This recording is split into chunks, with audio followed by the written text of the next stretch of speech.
Puspusan na ang paghahanda ngayon ng Senado para sa nalalapit na impeachment trial ni Vice President Sara Duterte sa susunod na linggo, July 6.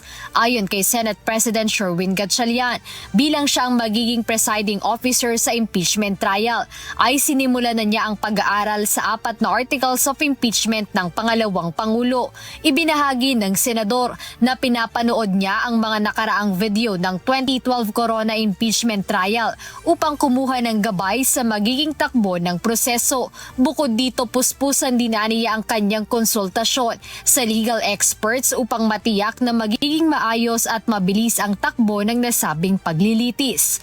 Ayon pa kay Senate President Gatchalian, malaking bagay ang kanyang karanasan bilang mambabatas, ngunit kumukonsulta pa rin aniya siya sa ibang mga senador na may karanasan sa impeachment trial.